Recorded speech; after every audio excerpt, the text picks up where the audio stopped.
तो हम लोग देख रहे हैं rich dad poor dad book. जैसा कि पिछले वीडियोस में हमने जाना था कि रॉबर्ट कियोसाकी को अपने अमीर डैडी से 6 सबक सीखने को मिलता है और उन 6 सबकों को वे rich dad poor dad book में अलग अलग चैप्टर्स में डिवाइड करके उन 6 सबकों को हम लोगों को समझाना चाह रहे हैं या हम लोगों को बता रहे हैं। तो हम लोग पहले सबक पे हैं और पिछले वीडियो में हमने देखा था पहले सबक पे कि रॉबर्ट कियोसाकी 9 साल के हैं और अपने फ्रेंड माइक से एक बिजनेस शुरू करने की बात करते हैं। उनका फ्रेंड राजी हो जाता है और वो लोग एक बिजनेस स्टार्ट करते हैं, वो भी 9 साल की उम्र में। तो इस वीडियो में हम लोग जानेंगे कि वो कौन सा बिजनेस था और कैसे उन लोगों ने इसे स्टार्ट किया। और माइक मेरा पहला बिजनेस पार्टनर बन गया। हम दोनों पूरी सुबह यही सोचते रहे कि पैसा किस तरह कमाया जाए। कभी कभार हम उन बेफिक्रे बच्चों के बारे में बातें करते रहे जो जिमी के समुद्र तट वाले घर पर मजे कर रहे होंगे। इससे थोड़ी चोट पहुंचती थी, परंतु यह चोट अच्छी थी क्योंकि इसने हमें यह सोचने के लिए प्रेरित किया कि पैसा कैसे कमाया जाए। आखिरकार उस दोपहर को हमारे दिमाग में बिजली कौंध गई। यह एक ऐसा विचार था जो माइक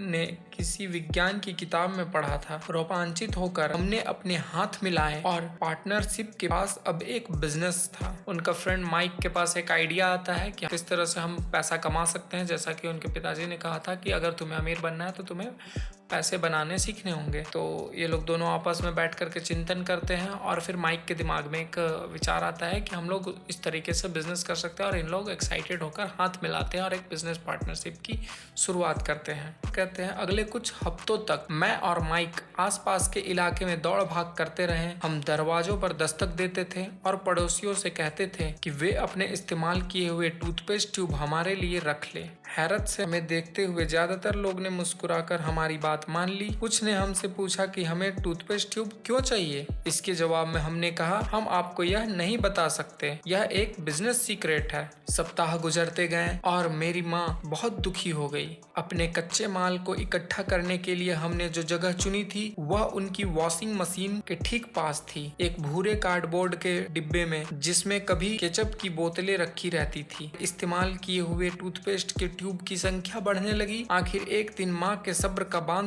टूट गया। पड़ोसियों के मुड़े तुड़े और इस्तेमाल किए हुए टूथपेस्ट ट्यूब को देखते देखते वे ऊब गई थी। उन्होंने पूछा तुम लोग क्या कर रहे हो? और मैं यह नहीं सुनना चाहती कि यह एक बिजनेस सीक्रेट है। इस कचरे को साफ कर दो या मैं इसे उठाकर बाहर फेंक देती हूँ। माइक और मैं उनके हाथ पैर जोड़े और उन्हें यह बताया कि जल्दी ही हमारा कच्चा माल पर्याप्त हो जाएगा और फिर हम उत्पादन शुरू कर देंगे। हमने उन्हें बताया कि हम कुछ पड़ोसियों का इंतजार कर रहे थे ताकि वे अपने टूथपेस्ट ट्यूब खत्म कर ले। माँ ने हमें एक हफ्ते की मोहलत दे दी। उत्पादन शुरू होने की तारीख करीब आ गई थी। दबाव बढ़ चुका था। हमारे वेयर हाउस के मालिक यानी मेरी माँ ने हमें पहली पार्टनरशिप कंपनी को जगह खाली करने का नोटिस थमा दिया था। अब माइक का काम था कि वह पड़ोसियों को अपने टूथपेस्ट जल्दी खत्म करने के लिए कहे और साथ में यह भी जोड़ दे दांत के डॉक्टर का कहना है कि दिन में कई बार ब्रश करना चाहिए। मैं उत्पादन की प्रक्रिया को ठीक ठाक करने में जुट गया। ये लोग कुछ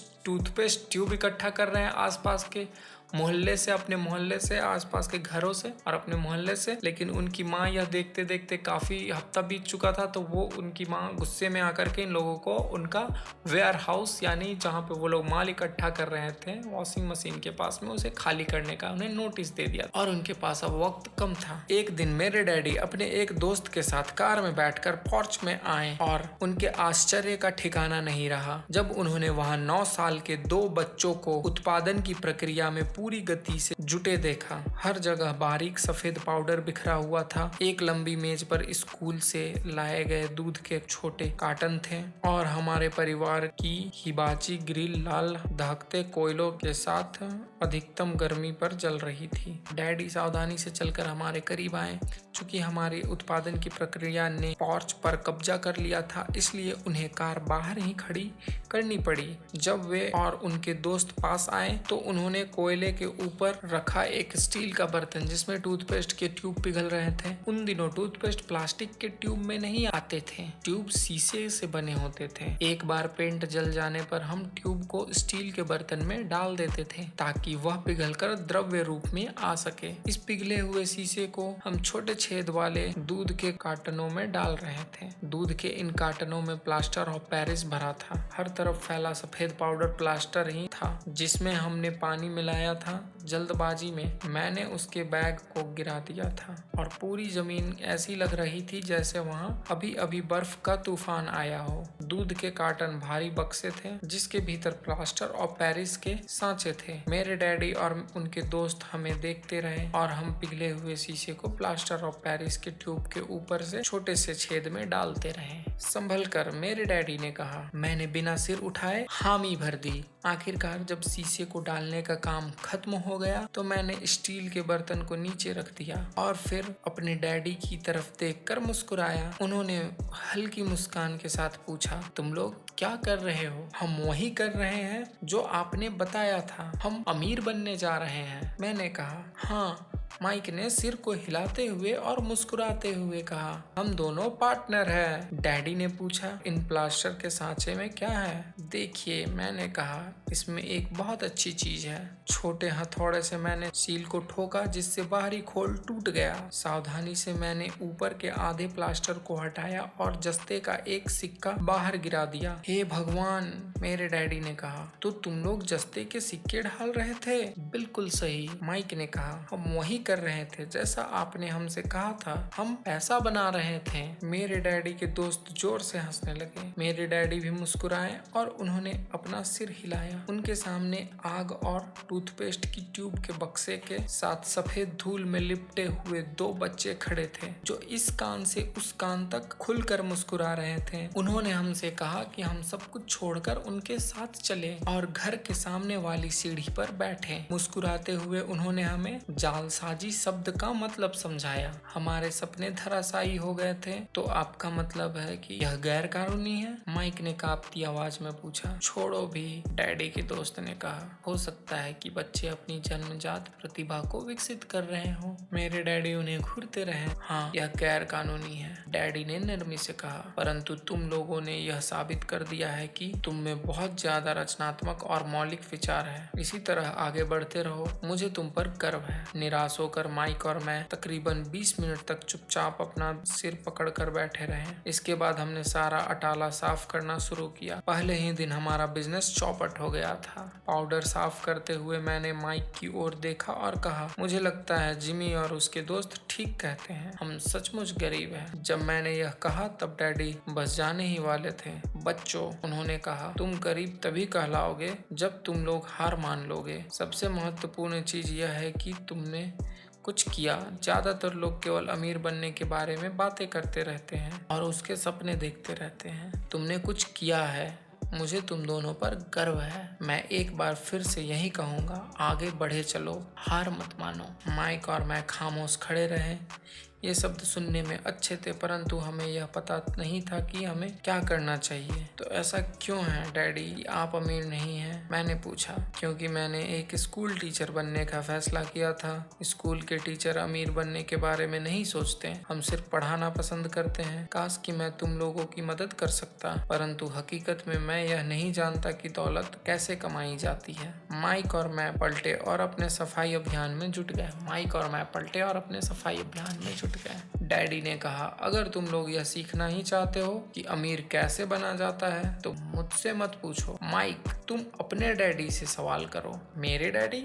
माइक ने हैरानी से कहा। हाँ, तुम्हारे डैडी, मेरे डैडी ने मुस्कुरा कर दोहराया। तुम्हारे डैडी और मेरा बैंकर एक ही है और वह तुम्हारे डैडी की बहुत तारीफ करता है। उसने मुझे कई बार यह बताया कि पैसा बनाने में तुम्हारे डैडी का कोई जवाब नहीं। मेरे डैडी? माइक ने एक बार फिर हैरानी से पूछा। फिर ऐसा क्यों है कि स्कूल के अमीर बच्चों की तरह हमारे पास शानदार कार और आलीशान बंगला नहीं है? शानदार कार और आलीशान बंगला होने का यह मतलब नहीं होता कि आप निश्चित रूप से अमीर हैं या आप पैसा बनाने की कला जानते हैं, डैडी ने जवाब दिया। जिमी के डैडी शुगर प्लांटेशन में काम करते हैं। उनमें और मुझ में ज्यादा फर्क नहीं है।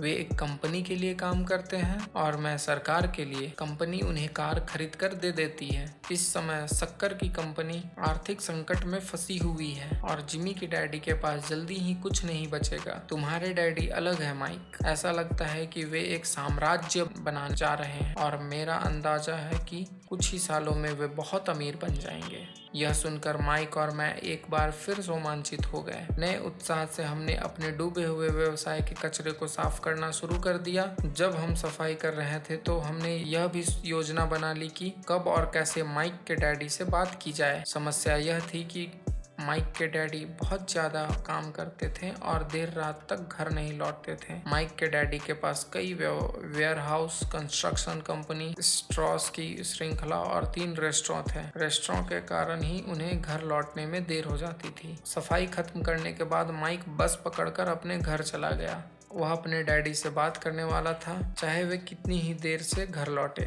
और उनसे पूछने वाला था कि क्या वे हमें अमीर बनने की तरकीब सिखाने के लिए तैयार है। माइक ने मुझसे वादा किया कि जैसे ही वह अपने डैडी से बात कर लेगा वह मुझे फ़ोन करेगा, चाहे कितना ही देर क्यों ना हो जाए। फ़ोन रात को 8:30 बजे आया। ओके, अगले शनिवार, मैंने कहा और फ़ोन रख दिया। माइक के डैडी माइक और मुझसे मिलने के लिए तैयार हो गए थे। शनिवार की सुबह 7:30 बजे मैंने शहर के दूसरे हिस्से में जाने के लिए बस पकड़ी और सबक शुरू हुआ। तो इस तरह से योजना बनाए, एक बिजनेस किए ये लोग। अपने जैसे लोग नकली नोट छापते, वो लोग नकली सिक्का ही बनाने लगे थे।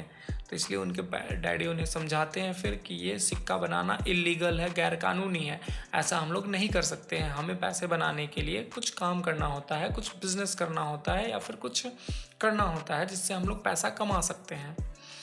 और वो बताते हैं कि मैंने जॉब किया, मैंने एक सरकारी स्कूल का टीचर हूँ, इसलिए मैंने पैसा बनाना नहीं सीखा और मुझे नहीं आता कि पैसा कैसे बनाया जाए। इसके लिए तुम्हें माइक के डैडी से पूछना होगा, क्योंकि माइक के डैडी का अलग अलग तरीके का बिजनेस है। कहते हैं कि उनका अलग अलग है, जैसे रेस्टोरेंट है, वेयर हाउस है और भी कई तरह का कंस्ट्रक्शन का काम है।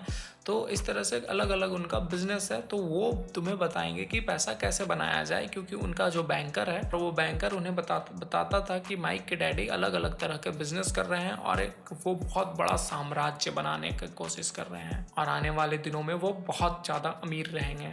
जैसा कि हम लोग भी जानते हैं कि बिजनेस रातों रात नहीं चलता है। बिजनेस बनाने में कई साल का मेहनत लगता है और फिर वो जब धीरे धीरे जब हम लोग उसे बहुत बड़ा बना लेते हैं तो एक बहुत बड़ा बिजनेस बन जाता है। तो इस तरह से माइक के डैडी कर रहे थे। तो इसलिए रॉबर्ट कियोसाकी के जो डैडी थे, जो स्कूल टीचर थे, वो इन लोगों को कहते हैं कि तुम लोग माइक के डैडी से जा करके मिलो, उनसे पूछो कि पैसा कैसे बनाया जाए। तो ये लोग डिसाइड करते हैं कि ठीक है, हम लोग को फिर उनसे मिलना है, बात करनी है। और फिर ये लोग मिलने के लिए माइक अपने घर जा कर के फिर अपने डैडी से बात करता है कि हम लोगों को आपसे सीखना है कि पैसे कैसे बनाया जाए। तो उनके डैडी इन लोगों से मिलने के लिए तैयार हो जाते हैं। रॉबर्ट कियोसाकी और माइक दोनों से मिलने के लिए तैयार हो जाते हैं। शनिवार की सुबह 7:30 बजे रॉबर्ट जो होते हैं, ये माइक के घर जाने के लिए, जहाँ पे इनके डैडी से मिलना था, वहाँ पे जाने के लिए ये शनिवार की सुबह अपने घर से निकल जाते हैं बस पकड़ के। और फिर जब ये वहाँ पे पहुँचते हैं तो वहाँ से इन लोगों का सबक शुरू हो जाता है। क्या सबक शुरू होता है ये सब हम लोग जानेंगे नेक्स्ट वीडियो में, जब रॉबर्ट और माइक दोनों लोग माइक के डैडी से जब मिलते हैं तब क्या सबक शुरू होता है, क्या बातें होती है और वे इन लोगों को क्या सिखाते हैं। ये सब कुछ हम लोग नेक्स्ट वीडियो में जानेंगे। ठीक है, तब तक के लिए बने रहें।